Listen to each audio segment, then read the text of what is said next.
অনিক তুমি ফিরে এসো। দীর্ঘদিনের নীরবতা ভেঙে কেনই বা কান্নায় আকুতি জানাচ্ছেন ঢাকায় চলচ্চিত্র কুইন শাবনূর। কিন্তু কেন এই আকুতি? শুধু শাবনূরই নন, বাবার জন্য চোখের জল ফেলছেন তার একমাত্র সন্তানও। বাস্তবতার কাছে এবার বুঝে হেরে গেলেন শাবনূর সন্তান। অল্প বয়সে বাবাকে হারিয়ে ফেললেন, এমনকি ইতিম হয়ে গেলেন বলে মন্তব্য করেছেন ঢাকায় চলচ্চিত্র কুইন শাবনূর। মন্তব্য করেছেন, সন্তানকে ইতিম করে গেল। শাবনূর স্বামী অনিক মাহমুদ পৃথিবী ছেড়ে চলে গিয়েছেন, আর নেই অনিক মাহমুদ বলে জানান শাবনূর নিজেই। এমনকি মন্তব্য করেছেন, তার একমাত্র সন্তানকে ইতিম করে গেল।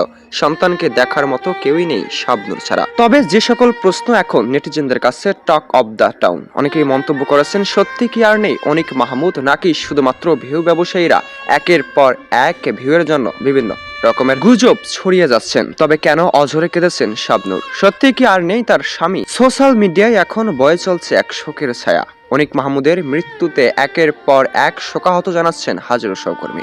অনেকেই ইতিমধ্যেই মন্তব্য করেছেন, শাবনূর স্বামী অনিক মাহমুদ আর নেই। এমনকি শাবনূর নিজেও বিষয়টি নিশ্চিত করে লাইভে এসে অঝরে কেঁদেছেন। এমন কিছু মন্তব্য সোশ্যাল মিডিয়া ভাইরাল হওয়া মাত্রই যেন শুরু হয় নেটিজেনদের মনে নানান জল্পনা কল্পনা।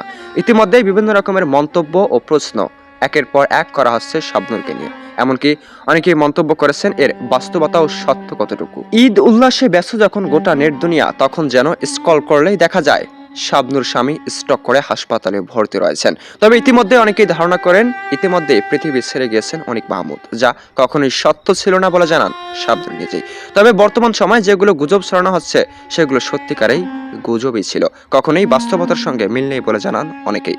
তো আপডেট ও নতুন খবর পেতে চ্যানেলটি সাবস্ক্রাইব করেই আমাদের সঙ্গে যুক্ত থাকুন। দেখছেন এবি নিউজ বাংলাদেশ।